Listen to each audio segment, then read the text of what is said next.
Assalamualaikum warahmatullahi wabarakatuh. Di video kali ini saya akan membahas tentang kunjungan debt collector lapangan. Apakah akan datang ke alamat KTP yang kita daftarkan di aplikasi tersebut atau ke alamat domisili yang kita cantumkan di saat melakukan pengajuan pinjaman di aplikasi pinjaman online.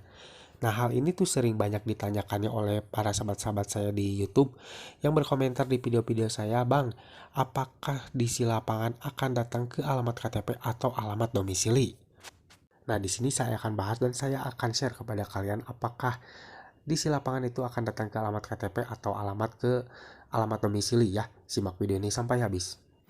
Kunjungan debt collector lapangan ini menjadi salah satu hal yang mungkin sering banyak ditakutkan ya oleh para nasabah-nasabah yang mengalami gagal bayar di aplikasi pinjaman online.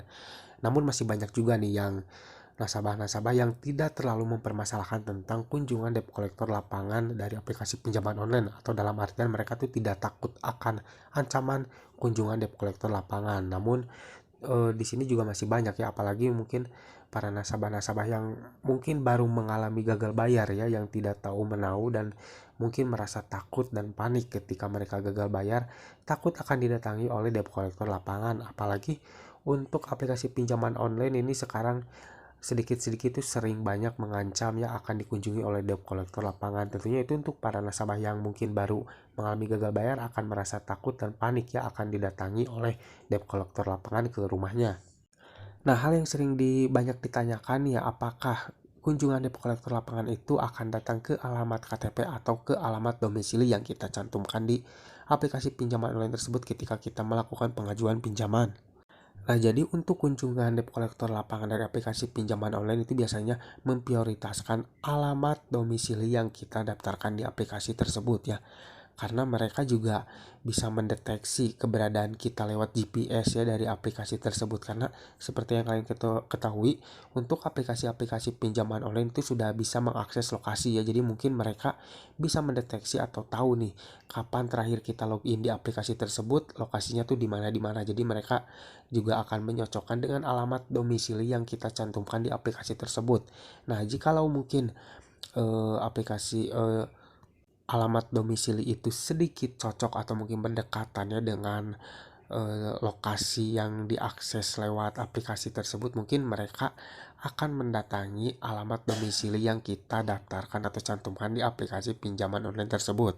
Nah, mungkin ketika mereka mengunjungi ke alamat domisili tidak membuahkan hasil atau mungkin tidak bertemu dengan nasabah tersebut, mungkin mereka untuk kedepannya akan inisiatif untuk mengunjungi alamat KTP yang kita daftarkan di aplikasi tersebut. Karena walaupun di alamat KTP tersebut kita tuh tidak ada ya, mungkin setidaknya mungkin mereka tuh akan bertemu dengan keluarga kita ya. Jadi mungkin mereka bisa sedikit berbicara dengan keluarga kita, atau mungkin bisa menanyakan keberadaan kita, atau mungkin bisa menitipkan pesan tentang tagihan kita di aplikasi pinjaman online tersebut ya. Jadi mereka akan mendatangi alamat KTP ketika alamat domisili yang mereka kunjungi itu tidak membuahkan hasil atau tidak bertemu dengan nasabah tersebut. Nah, jadi ini buat kalian yang sering menanyakan apakah kunjungan debt collector lapangan itu akan datang ke alamat KTP atau alamat domisili ya. Jadi yang pertama pastinya mereka akan datang ke alamat domisili ya, dengan menyocokkan lokasi juga yang diakses lewat aplikasi pinjaman online tersebut. Nah, jikalau mereka mengunjungi alamat domisili tidak membuahkan hasil atau mungkin tidak bertemu dengan nasabah, mereka akan inisiatif mengunjungi alamat yang tertera di KTP.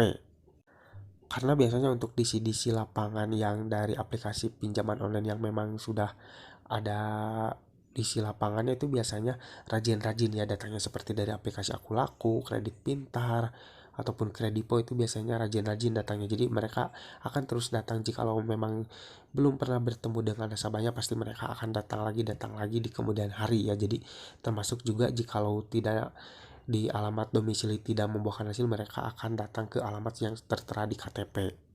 Namun kalian perlu ketahui ya, tidak semuanya aplikasi pinjaman online itu memiliki DC lapangan ya. Hanya beberapa lah aplikasi-aplikasi pinjaman online yang memiliki DC lapangan. Masih banyak aplikasi pinjaman online legal yang tidak memiliki DC lapangan. Malah kalau harus dibandingin gitu ya, untuk aplikasi pinjaman online yang ada DC lapangan dan yang tidak ada DC lapangan, itu lebih banyak aplikasi pinjaman online yang tidak memiliki DC lapangan ya. Jadi untuk aplikasi pinjaman online legal yang memiliki DC lapangan tuh baru beberapa, dan itu juga aplikasi-aplikasi pinjaman online legal yang memang sudah cukup besar dan juga populer ya, yang memiliki DC lapangan. Jadi buat kalian jangan pernah takut dan panik akan didatangi oleh DC lapangan dari aplikasi pinjaman online legal, karena tidak semuanya aplikasi pinjaman online legal memiliki DC lapangan.